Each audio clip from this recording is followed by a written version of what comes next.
Challenge. Hello, we are live. Now I've got comments here already. Is that comments already? Hello everybody. Welcome to my YouTube channel. That's the first time I've ever said that live. So if you are watching now, I'm so excited that you've tuned in and you're here for that debut performance. I actually was thinking to myself, because I felt a little bit nervous, what should I wear for my first live on YouTube? So I just thought bright pink. I'll just give you a sense of it. Wearing colour is a key thing in my life. If you don't know me yet, I'm all about, let me just move my bloody carpet because it's such a hot day and I want to be able to swirl around and, you know, just kind of say hi. So there we are.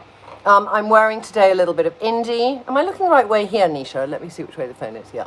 I'm very used to doing things in vertical, so doing it in portrait I have to remember again. But am I looking at people? Yeah, perfect. I am. Thank you very much. So, Nisha, have we got some questions or are we just doing a general kind of chat?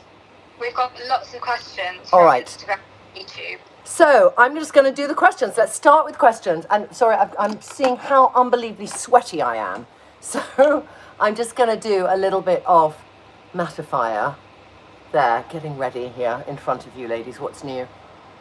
There we go. And let's start. Yeah, let's start. Okay, so first question was, do you have any advice on how to find your own style? I'm 54 and I feel like I'm stuck in a rut. Darling, 54 stuck in a rut. So many women identify, and I think we can all feel that too at different stages. I think finding a new style in your 50s is about embracing what I call ageless dressing. And what that means is wearing things that you don't feel define you by another era. They might be a token hello, but they don't make you think I'm wearing the second or third time around. And the thing about being in your 50s and looking at fashion is you see what is in fashion that year and you might think, my God, I wore that when I was 20, so I can't go back to it.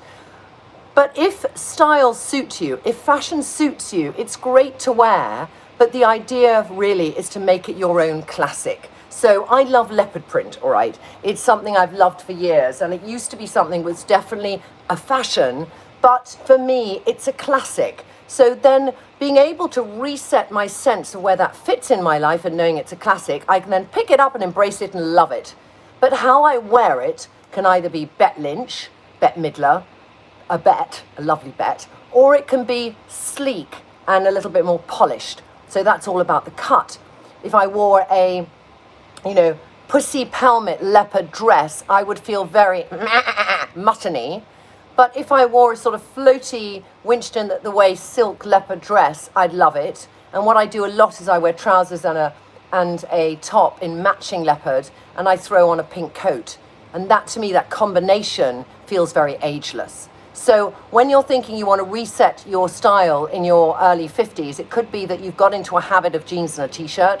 It could be that you feel your color palette is boring. And without seeing you, and unfortunately on YouTube, I can't call you in, on Instagram I can, I would say, go in your wardrobe, look at your color palette, think, are you embracing color? That's something that to me is the first thing a woman can do to change what she's doing, and just get your clothes, find a broom, attach it to two backs of a chair and hang some stuff in your wardrobe by color. And you'll find that old friends meet new friends. And if you grade your colors and think, today I'm going to wear pink, or pink and orange, and pink and yellow, that will lift you. And if you don't have any color in your wardrobe, you need to find a slightly new, exciting color. So I've sort of thought of as many varieties of what you could be going through. I hope that's been helpful. Let me try to do more quick wins, but anyway, I can never do a slow answer. Next one, yes. Great, and just on colour, how do you know if a colour is washing you out? I think colour has been interpreted over the years in many different ways. So there was a wonderful company in the 70s that did something called House of Colour, and they put you into autumn, winter, spring or summer, and lots of people discovered that methodology and embraced it. And it's a really lovely methodology. It was the first time anyone had actually said, okay, let's try and categorize colours.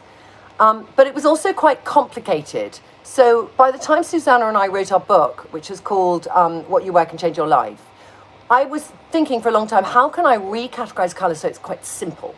And to me, there's sort of cool, mid and warm tones. as a very loose identity. So if you sit in neutral, then you can wear tones a little bit from warm and a little bit from cool, which I can. If you sit in warm tone, which means that you have a warm tone to your skin, I don't mean you have a tan, there might be a warm undertone or a pink tone. Your hair has some warmth in it. It could be brunette, it could be strawberry blonde, it could be copper, it could be red, it could be a sort of blonde but with a sort of very warm undertone. And your eyes, you know, to me you can categorize like a dark brown eye generally as a neutral, a kind of very clear Scandinavian blue eye with a darker bit around the eye, outside is cool. A kind of hazel eye is warm, a blue eye is neutral, a green eye is generally quite cool if it's that bright green. So think of your skin, hair and eye and think, where do they sit? Where does my skin sit? Where does my hair sit? And where do my eyes sit?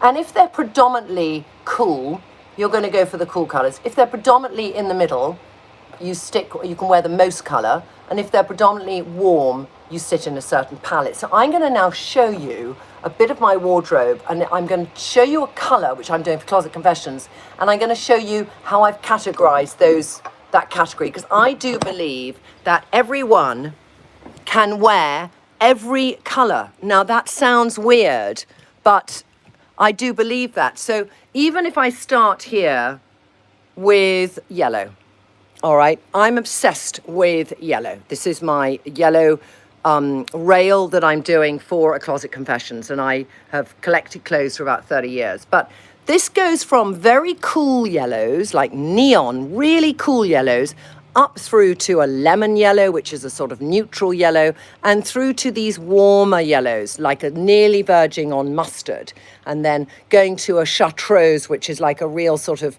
it's sort of cool and warm, but it sits in a place that, funnily enough, a warm tone skin can wear that well. So, you know, it just shows you a color. Look how far and look how broad that color is in terms of its range. The same again, I can go into sort of predominantly pink shades here. So I can say like the cool tones, like fuchsia is a cool tone. This is a sort of neutral, slightly cooler bougainvillea, I would call it. That is a neutral. So, you know, I can wear that. That's what I call a soft raspberry. This is getting onto a pastel. This is getting more onto a sort of, God, I don't know what you call that, watermelon actually. And then this, let's see, in pink tones that you would be warm pink tones, might be more salmon. I don't have my little, yeah, these. So that's really nearly orange, but that kind of color with a orangey undertone is very good for a warm tone. So all of these colors do have families within them, and finding out your family is kind of key. That's the most important thing. It seems complicated. The more you listen to me, the more I hope it would give you an understanding of how you decide which colours suit you. Okay, next one, Nisha. Just on bright colours, somebody said, I want to try out neon yellow pieces I've seen online. My only instinct is to avoid wearing it with black. How can I incorporate a splash of yellow into my wardrobe? I love yellow with pink. I love yellow with grey, with like a dove grey. It's a very subtle way of wearing yellow. I love yellow with white.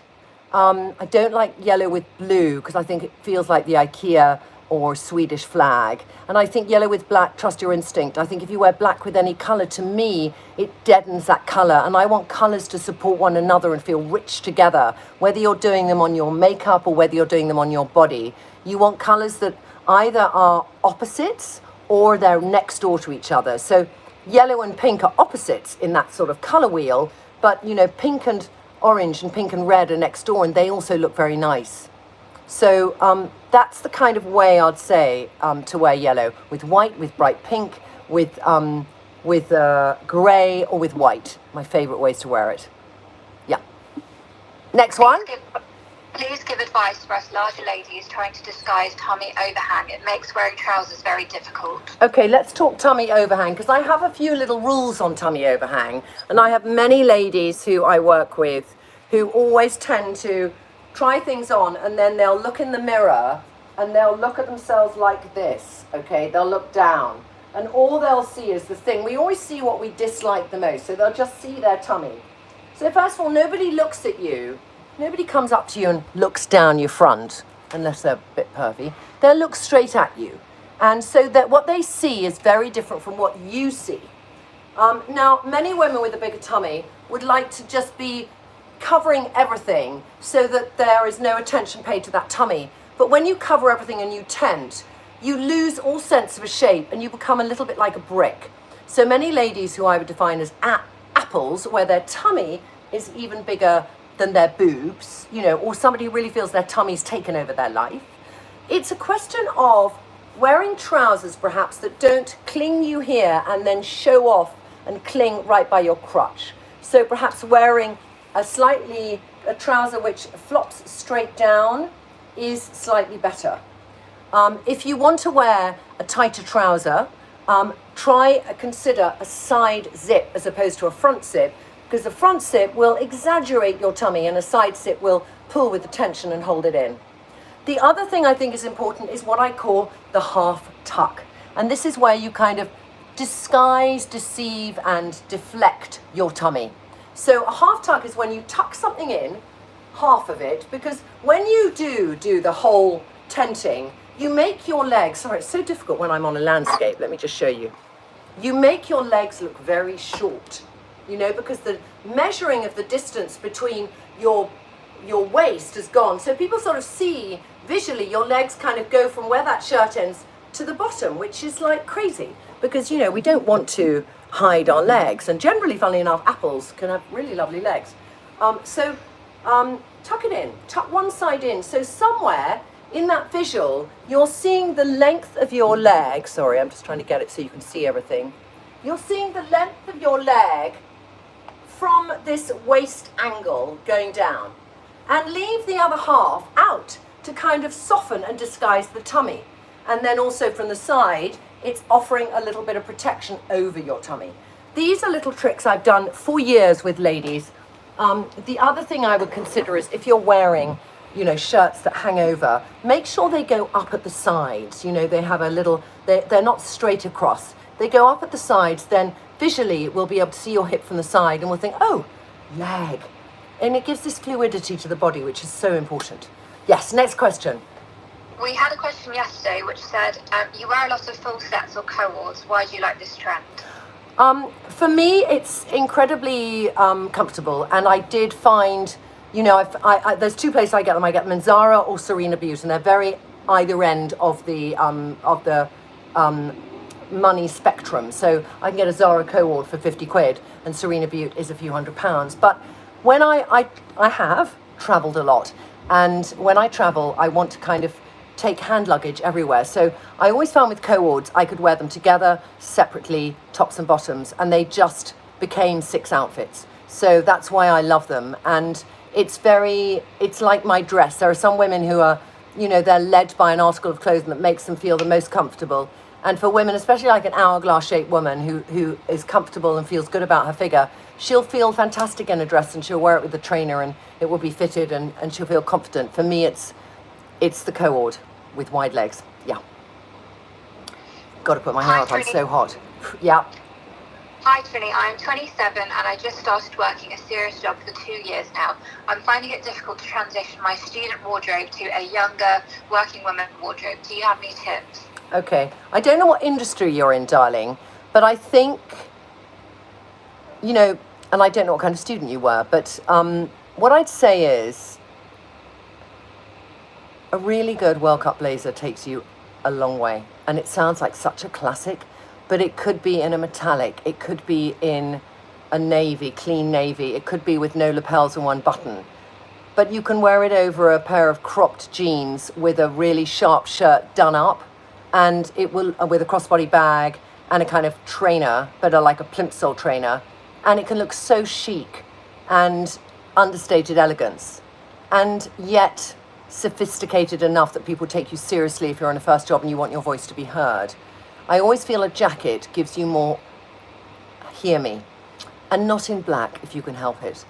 Another thing I find which I love and I embrace, and it does depend on your shape. But even with Chloe, who I do Friday twinning with, who's a size 16 with boobs and a gorgeous, voluptuous hourglass figure, doing this kind of button-up shirt and having a little jacket over, whatever, whether you've got a long skirt on the bottom or a crop pair of trousers or a normal jean, it gives a finish to an outfit. And I think undone shirts and messy necklines feel very casual. And so I think there is so much work that can be done on a sharp neckline. And if you think you might have a white shirt which doesn't feel very pressed and you wear it open and it looks messy, imagine you do up the top button and you put on the jacket on top, and I feel it feels far more polished. That's my quickest tip I can give you. Yeah, next. Bold prints. Does size matter as you age? And which prints do you think is the hardest to wear? I think prints are nothing... Oh, God, that's such a shock to me. My phone always drops, by the way, but that was shocking. The first bit of the question, I think, is prints. So I don't think everyone can wear prints. And I think the size of the print, funnily enough, doesn't depend on your size. It depends on your bone structure. It's a really weird thing. And in sort of many years of dressing women, it's something I've only actually sort of confirmed is my opinion in probably the last year. But I've probably dressed about 3,000 or 4,000 women, and if I come across a woman who may be voluptuous but great bone structure, big eyes, big lips, strong cheekbones, she can wear print. And if I come across somebody with very delicate features, sometimes a print loses the sense of their features and they need a clean, flat palette in which to shine forth. It doesn't mean they can't play with things like metallics and textures, but maybe they should avoid prints. And the best way to know if you can wear a print is if you put the print on and you look in the mirror and you have no makeup on, if you see the print before you see your face, you can't wear that print. And if you keep doing that and you never see your face first, you shouldn't wear prints. Some people suit abstract prints more than floral prints, and that's a little bit to do with your character. So if you're a sort of slightly, feminine, bohemian girl striking through your garden, you could maybe carry off the floral print. And if you're kind of sort of, not saying short or long hair, but I'm just giving an example of the most extreme version of this, kind of, short hair, sharp hairstyle, quite strong features, minimalist, you would suit abstract prints. So I think print is about size, it's about personality, it's about bone structure on your face, and it's about, does the print wear me or do I wear the print when you put it up under your neck and you look in the mirror from like a metre away. Hope that answers prints. Yes, we've got a question here which says, I love polka dots. Do you have any tips? Can you match them with any other prints? I love doing, I'll show you what I do. Oh, I've got little examples I can show you. This is great. Okay, so here, I had a little moment with polka dots the other day. So I have a little wardrobe here. You'll get, oh my God, what's happened there? Sorry. What's happened there? Yeah, I have a little wardrobe here, which is where I do my pattern. And in this, and this is where I play and play and play, but in this, what I noticed is I put together my polka dotty things with my checks. And I tried wearing them together, and I liked it together, because when you're wearing print, which in a way a polka dot is to an extent a print, it must have a relationship with another print. So this is what I call a classic print clash moment. So this is a polka dot black and white, and that is a jacket black and white. But together, I love that. I think it's really super cool. So that jacket I wear with that underneath and a pair of black trousers or white trousers. Great together. So I do love polka dots. That's the only polka dot I've got in here. Have I got any other polka dots? No, that's it.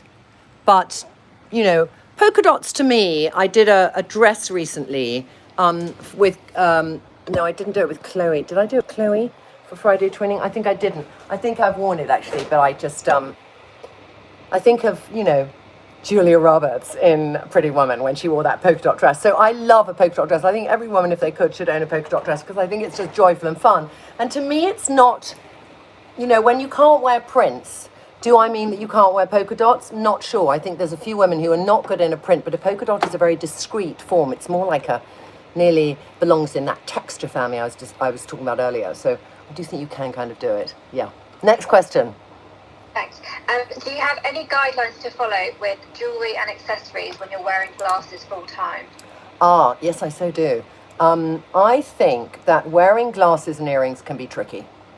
So if you are a glass wearer, then, I mean, I'll tell you what I think is the hard thing to decide is if you wear glasses and you wear earrings, you can't wear a strong lip as well. It's just too many places to look. If your glasses are very neutral without a lens and they're the colour of your skin, do you know what I mean, they're see-through, then you can wear earrings. So I think if you wear glass full time, it might be worth investing in a pair of rimless glasses or glasses with a colour of your skin rim, which I think will allow you to wear a bold earring. Or you wear a really kind of fun, you know, you wear your glasses and you wear a strong lip. Or if you have a really brightly coloured fun glass, you make that the feature. But if you look at somebody like Iris Apfel, who to me is the most perennially elegant glassware of all time, she made a decision when she was about 50, she's now about 90 something, to wear these huge black glasses. And she always wears the most incredible necklaces. I don't know if I ever see her wear earrings. I think she lets those glasses sit here and she'll wear these fantastic necklaces. Yeah. Okay. How do you wear your Stella McCartney platform shoes without making a farting noise? Very tricky. I generally make the fart noise. I should think the fart noise does. Oh my God! It's so shocking when that happens. Now, what's happened here? Something's happened here. It doesn't like me anymore. Hold on. I go that way. I'm really sorry. It really shocked me that. Let me just push it in. Okay. Yes, farting noise, it's an inevitable byproduct probably of wearing them. I'll tell you what though, if I wear the patent ones, they fart more than the white leather ones. Yeah. Does denim suit everyone or is it for younger people? I'm 50 and I love a denim skirt. I think denim is for everyone, but I think the shapes of denim are very important. Depending on your body shape. So you might have a denim midi skirt or maxi skirt or mini skirt, I have no idea. I think as you go down that path of life, the more structured denim is, the better. So denim jeans till you go in your grave, for sure. A denim skirt, you know, if you've got great legs and it's a sort of little A-line denim skirt and you wear it with a t-shirt, you could be like Karine Rottfeld, who's the editor of French Vogue, who must be now 55, and she might do that look with a kind of navy blazer. But if you dress it and make it very casual, it looks like the thing you're going to wear to walk to the beach. I would challenge that. But I think sharp denim, like I have here, I haven't worn it yet, but I have from COS. Well, like these two things I've got actually. God, it's so convenient, I've got things here. So when I wear denim now, like this is a COS denim sort of jacket, but it's, do you see, it's really structured and it's like a denim dress, but I wear it open with quite an elegant sleeve. So that for me is super cool to wear as a denim piece over something than to wear, you know, a denim dress like a teenager. This is another denim piece I really like from Zara, which is just kind of a really pretty, sort of inspired by Bieber with that little puff sleeve, Bella Freudish denim shirt. And I wear it done up, quite structured, and I do double denim. And I feel it's a sophisticated way for me to wear that denim. So that's my personal choice. And I, not knowing your body shape, I don't know if that denim skirt's going to be like, honey, let go and get more structure, or actually, God, that's fab, and you should wear it. Yes. Next. Just on the topic of denim, somebody said, how do you wear shorts in your late 40s? Do you have any tips?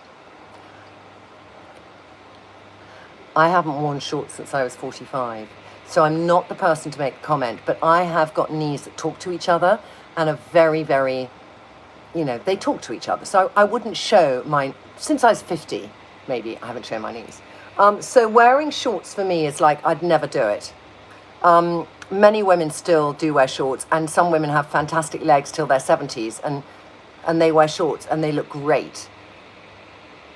But for me, one of the biggest crimes against humanity in terms of just what I think if I look at what are the biggest mistakes I see in women sometimes, it's when a woman of a certain age is wearing a very creased linen short and it ends at the wrong part of her thigh, because where shorts end is important. Like J. Crew used to make these great shorts to the knee, which felt structured in a fabric that didn't crease much.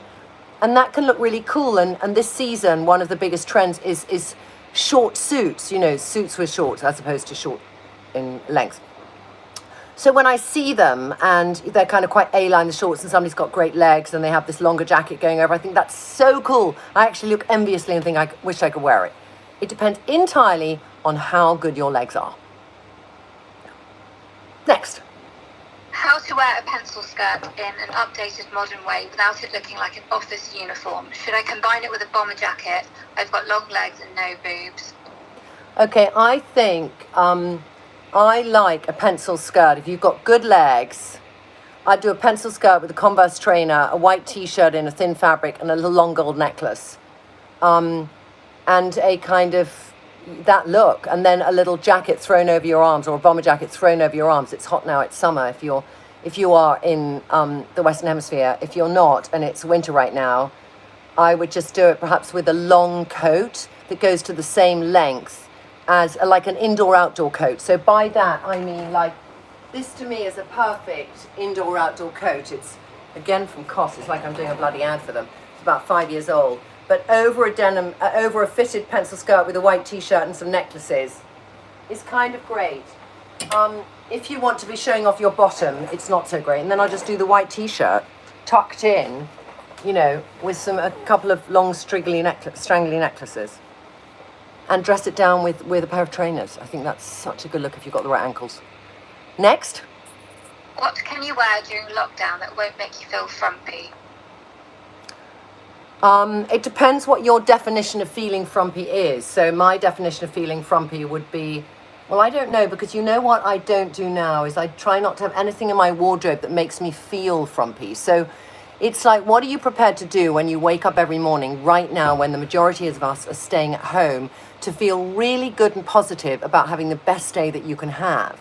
So if you decide, I'm going to put on my sweatpants and the t-shirt that's got a bit of a smell, but who else is smelling me? I don't care. That's not going to lead you into a great positive day. It really isn't. I just don't believe it will.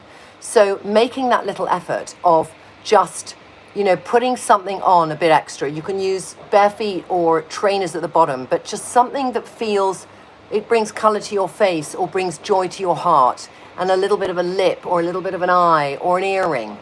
You know, whenever through the day you might be in conversation with people on a phone, you might be doing a FaceTime, you might be doing a Zoom call. Think of bringing joy to yourself will bring joy to other people. So if you're feeling selfless and altruistic, then consider, let me do this for other people. And then you'll find inadvertently you're doing it for yourself. But it will change your mood. That's the only thing I can tell you. So to stop feeling a frump, go into your wardrobe, find something kind of fab that you'd normally wear to go out, and put it on tomorrow morning and wear it all bloody day long with a pair of trainers. That's my message. Yeah. Next one. Hi Trinny, I'm reading your book, The Body Shape Bible. Oh my God. What is the difference between a short waist and a small waist? Well, they're two different things. So if we define where our waist sits, and we're trying to work out if we're long-waisted or short-waisted, which is a question I'm asked a lot, is when I look at my body, it's so difficult doing this when I'm here. Okay, so if I look at my body like this, very difficult for you to see my body, but basically, my waist is quite low, it's here, all right, and my crutch is quite low. So my legs are quite short, and my body is quite long. So from my crutch to my shoulder is probably the same distance as from my crutch to my foot, all right? So I am long-waisted. If your waist feels up here, the place where you are narrowest, if that sort of sits like here, you're short-waisted. Now, you could be short-waisted with a wider waist, because maybe you just are a size where it feels wider, but it's always going to be smaller than the rest of your torso. So find that bit that goes in a little bit, and everyone, whatever size, it does go in. It goes in or it crosses over, but you'll feel an indentation. That is where your waist is. If it's quite high up, you're short-waisted. If it's quite low down, you're long-waisted. If it's in the middle, you're perfectly in proportion. A small waist is just about the size of the waist in proportion to your hips and your shoulders. So hourglasses tend to have stronger disproportion. So they might have quite a big boob. So their boob might be size 38, double D, so 38 inches. Their waist might be a 30 and their hips might be a 38. That's a proportion.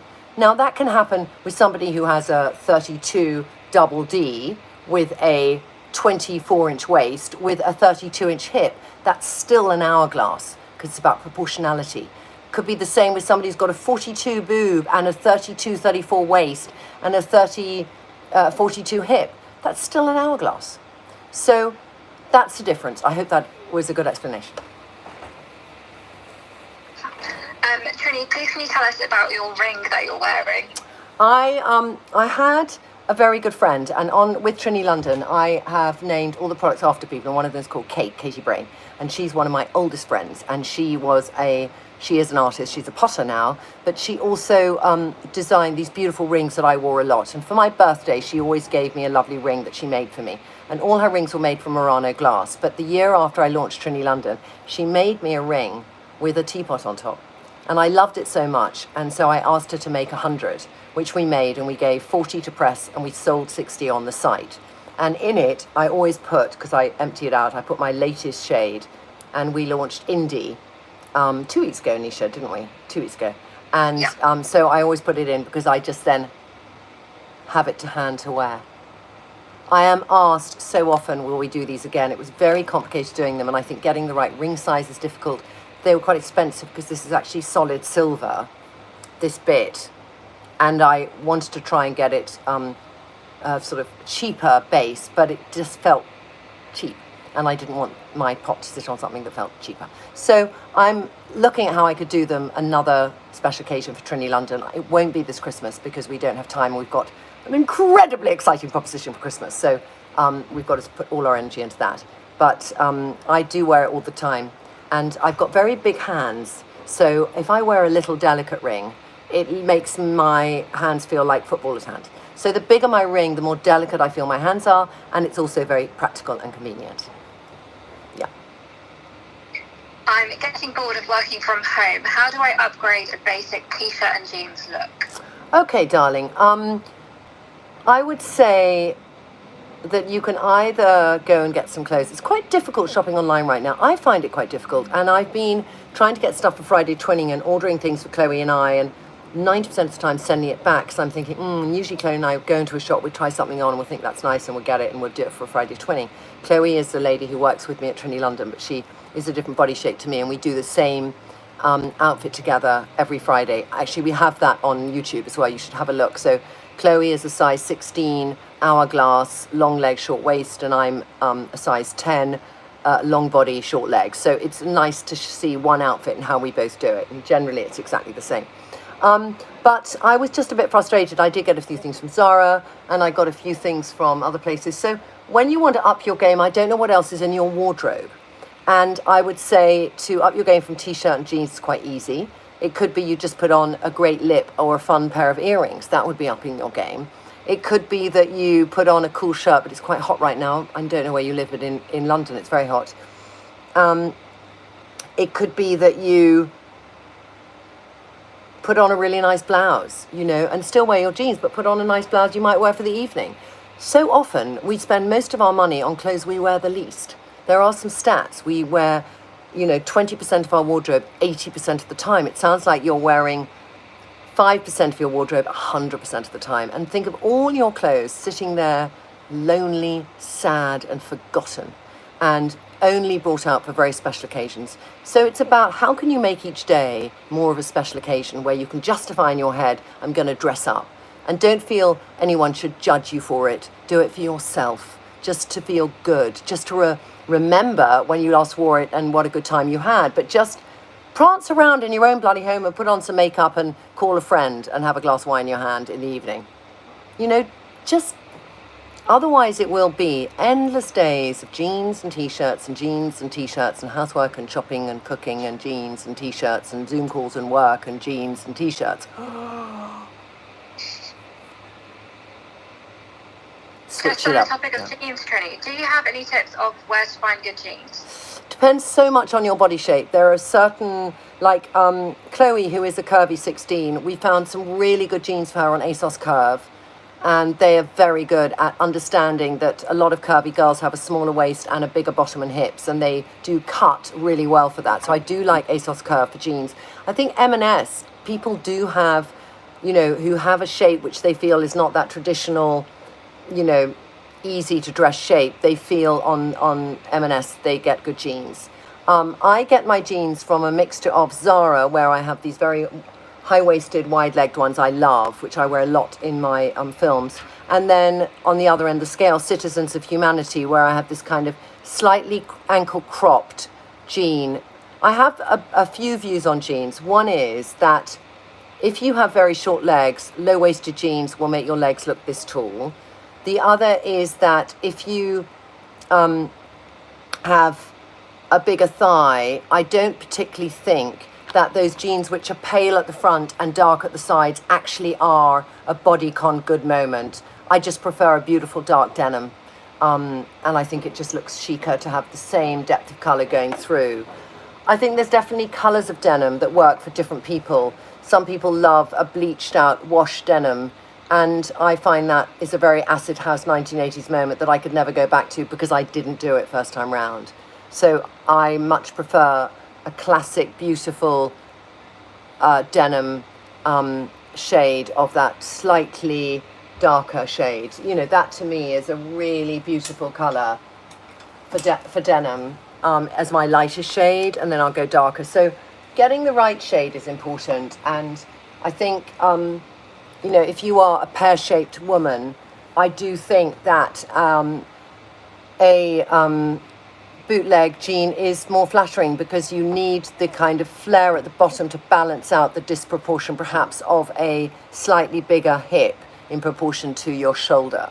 And if you do a skinny jean, you could just kind of, when you kind of look at your figure in the mirror, you could think, that's the first thing I see is the width of my hip. So there's lots of, you know, tricks you can do to change the shape of your body with the right jean. I don't know you, so it's very difficult for me to be able to tell you what's the best cut, but I hope I've given some suggestions. Yeah. Yes. Trinny, please help. I own many dresses that I just don't wear. I'm a classic hourglass, large chest, and I just don't know where on my body to belt them to help fix the shape. Please help me stop the tent. Okay, I think that the problem sometimes with an hourglass is if you wear too wide a belt, it just makes your boobs meet your waist. Well, it makes your boobs meet your tummy without having enough breadth for your waist. So the width of the belt is very important. Too wide, like if I do Chloe in a belt and it's really wide, it's just her boobs meet her tummy. So it's a mid-width, whereas me, I have a long waist, so I will do a wider belt. So that's one thing I'd say about belts. The other thing I would say is there are some belts which you can find, and they're quite clever, and they will, you know, be wider on the outside, but in the middle there might be a buckle or something which gives a bit more room to see what's underneath. That is my favorite belt shape for an hourglass because it stops the, it keeps the flow of the fabric underneath, but it winches in your waist. That's what I mean. So I love that look. And if you've got lots of dresses and you're thinking you're not wearing them, and you like your ankles and your calves, consider wearing them with a white trainer and dressing them down and wearing them with a slouchy blazer and belting the blazer as well as the dress. So I quite like that.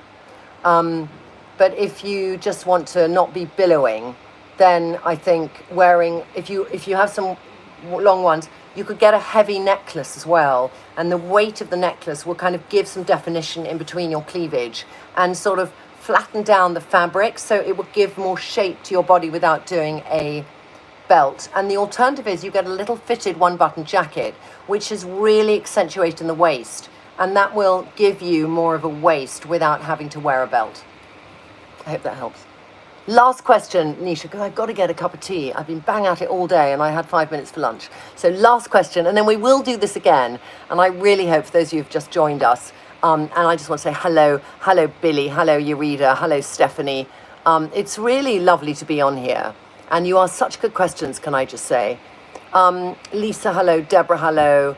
I mean, there's so many questions here. How to balance small shoulders, a short-waisted pair? Let me answer that because I so know that question. I'll tell you what to do. If you have Instagram, go and look. Last week, I did a Zara mint green coat with a sequiny top. And I started off with a dress, which made me over-accentuate my hips versus the smallness of my shoulders. And I do a trick to show you how to broaden your shoulders. But anyone who is a pear, which means their shoulders are narrower than their waist, having volume on your sleeve, even something as little as that, will give an extra accentuation to your shoulder, which will make your pear look less disproportionate and balance out your body. That's always what you want to do, is reproportion your body. So I would suggest that, yes. And very broad shoulders, it's the opposite. So with very broad shoulders, you want to kind of do things that, you know, very broad shoulders should try and split their shoulder up. So if you wear a sort of boat neck, you know, top, it's just going to be so much fabric all over your shoulder. So it's about having, you know, tops that maybe are asymmetrical, fantastic for broad shoulders. Maybe with sleeves that sort of, you know, are loose here and the arm comes out more delicately. If you have a really tight t-shirt with a V, but it's all very tight, it sort of overemphasizes the shoulder, especially if the armhole is tight. So if the armhole is loose, it oddly really deflects from a larger shoulder. Having one side falling off, you know, it's a habit some people love. I never do it because my shoulders are too narrow, so it doesn't work for me. But, you know, the sort of jumper that you can just have a shoulder showing, that does also change the proportion of the shoulder. Yes, last question, Nisha. Okay. Do you have any style regrets, or are there any trends that you'd wish you'd taken part in? Oh, there are two different questions, but one is style regrets. I mean, there were times when I wore so much fake tan that I was an orangutan. I mean, I'm sorry to be mean to those lovely parts of the sapien family, but I was orange, and it was, you know, because I had very bad acne at the time, and I wanted to cover up my acne, and so I just put on this number 7 mousse tan. I look back at pictures now and I just think, oh my God, you look like a margarita pizza with the spots and the pus and the orange fake tan. It was hideous. So that, very much regret. And it used to get everywhere. You know, fake tan's improved now, but it used to get everywhere. I don't actually wear fake tan anymore, probably because I had such a horrific time for a few years with it. So that I regret. When I look back at my books, there's a lot of outfits I wore and I think, I do dress over trousers, which I think is a kind of ageless, decadeless trend. It's more of an ethnic trend. You know, there's a lot of countries where dress over trousers is a modest way of dressing, and I happen to love it.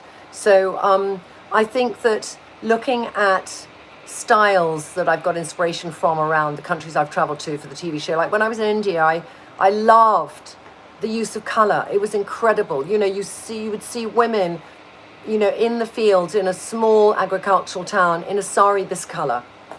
And I just thought, my God, it's so beautiful, the color that we see.